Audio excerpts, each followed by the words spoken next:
2021년 2월 12일 금요일, 벌써 주말이 되었습니다. 오늘도 매일매일 주님과 하나님의 말씀 또 기도 그렇게 하루를 시작하셨으면 좋겠습니다. 오늘 함께 나눌 말씀은 룻기 4장 1절에서 6절까지 말씀입니다. 룻기 4장 1절에서 6절.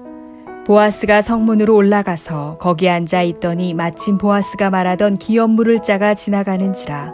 보아스가 그에게 이르되 아무개여 이리로 와서 앉으라 하니 그가 와서 앉음에 보아스가 그 성읍장로 10명을 청하여 이르되 당신들은 여기 앉으라 하니 그들이 앉음에 보아스가 그 기업물을 짜에게 이르되 모압 지방에서 돌아온 나오미가 우리 형제 엘리멜렉의 소유지를 팔려 함으로 내가 여기 앉은 이들과 내 백성의 장로들 앞에서 그것을 사라고 내게 말하여 알게 하려 하였노라. 만일 내가 물으려면 물으려니와 만일 내가 물으지 아니하려거든 내게 고하여 알게 하라. 내 다음은 나요. 그 외에는 물을 자가 없느니라 하니 그가 이르되 내가 물으리라 하는지라. 보아스가 이르되 내가 나오미의 손에서 그 밭을 사는 날에 곧 죽은 자의 아내 모압 여인 룻에게서 사서 그 죽은 자의 기업을 그의 이름으로 세워야 할지니라 하니 그 기업 물을 자가 이르되 나는 내 기업에 손해가 있을까 하여 나를 위하여 물으지 못하노니 내가 물을 것을 내가 물으라. 나는 물으지 못하겠노라 하는지라. 이제 오늘 안에 어떤 일인가를 성취하고 이루게 될 보아스, 어떤 일이 벌어졌을까요? 이제 다음날 아침이 밝자마자 보아스는 성문으로 갑니다.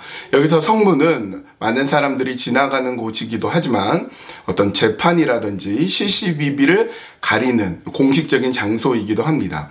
그 성문에 갔더니 마침 그 순서상으로 기업물을 짜 첫 번째 사람이 지나가게 됩니다. 그래서 그 사람을 불러다가 긴히 중요한 의논할 게 있는데 자네 나하고 같이 가자. 그러고서는 거기에 장로 10명, 증인 10명을 세워가지고 이제 재판이 진행이 됩니다.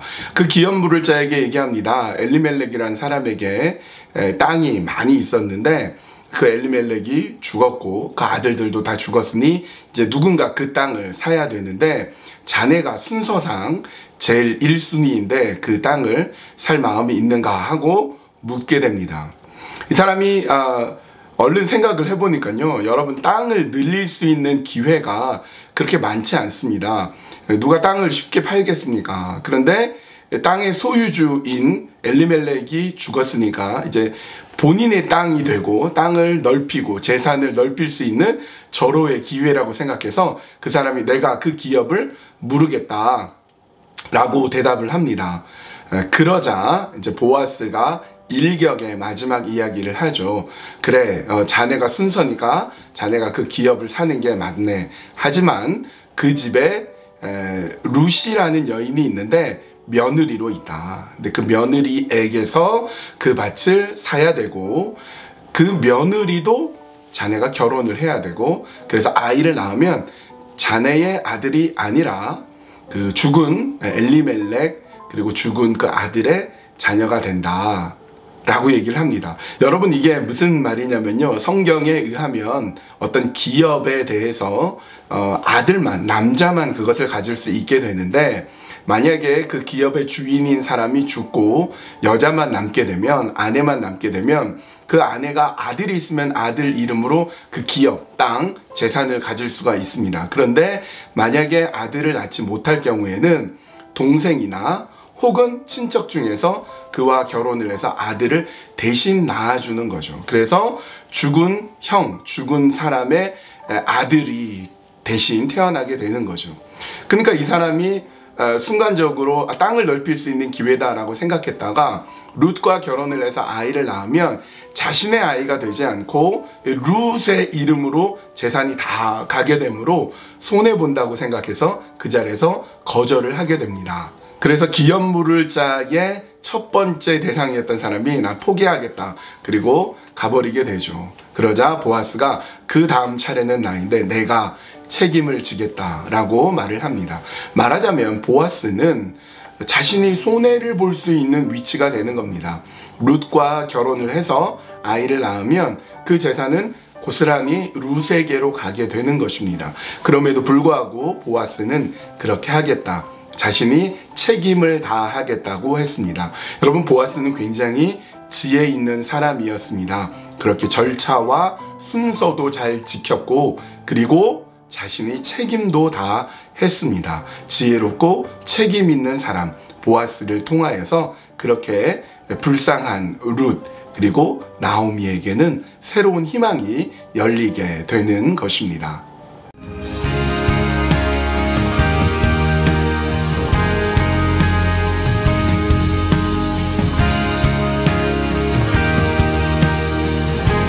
이 시간에는 남아프리카 공화국에서 사역하시는 엄영흠 선교사님을 위해서 함께 기도하겠습니다. 우리 바울 공동체에 속해 있는 헤세드 좋은열매 브니엘 목장이 우리 함께 섬기기도 하고요. 우리 교회가 우리 이 선교사님을 위해서 기도했으면 좋겠습니다. 남아프리카 공화국의 우리 엄영흠 선교사님, 그곳에 어려움 속에서 사역을 하실 텐데 하나님 은혜 내려주시고 붙잡아 주시어서 사역과 삶과 하는 모든 일들 가운데 하나님의 역사와 인도하심을 보여주시옵소서.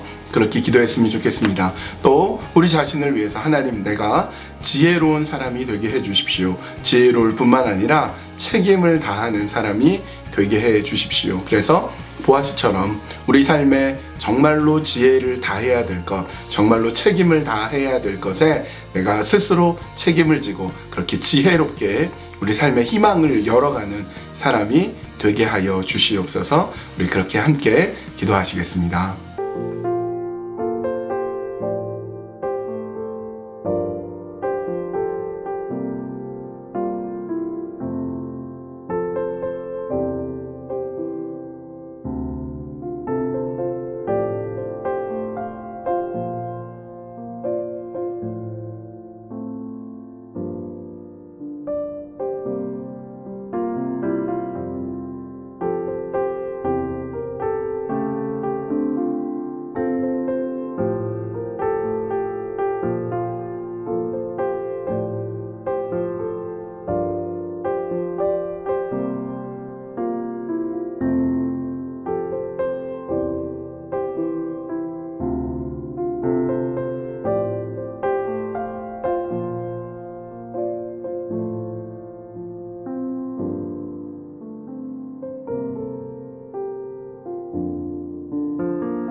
하나님, 이 시간에 남아공의 엄영흠 선교사님을 위해서 기도합니다. 남아프리카 공화국은 또 많은 차별의 세월이 있었고, 또 그곳에 또 가난하고 어려운 또 이웃이 있을 텐데, 우리 엄영흠 선교사님 붙잡아 주셔서 그곳에서 사역할 때 외롭지 않게 해주시고, 하나님의 지혜와 하나님의 책임져 주시는 그 놀라운 은혜로 하나님 선교 사역 잘 감당하고, 하나님께서 그 가운데 함께 계셔 주시고 이끌어 주시는 귀하고 놀라운 역사가 날마다 넘치도록 인도하여 주시옵소서. 하나님, 우리의 삶에 여러 가지 고민들, 어려움들이 있을 때 지혜롭게 그 어려움들을 헤쳐나갈 수 있게 해주시고, 또 내가 책임을 다해야 되는 것, 책임을 다하여서 그 새로운 희망을 열어갈 수 있는 믿음의 사람들로 우리를 삼아 주시옵소서. 하나님 이끌어 주시는 귀한 믿음의 길로 걸어가는 우리 모두가 되게 하여 주시옵소서. 주님께 온전히 맡겨드리오며 예수님의 이름으로 기도합니다. 아멘. 네, 오늘 이렇게 주말 여러분 잘 보내고요. 이제 조금씩 따뜻해지는 것 같아요. 추위가 일주일 이상 이렇게 오래됐는데 조금 기온이 오른다고 하니까 그래도 감기 조심하시기 바랍니다.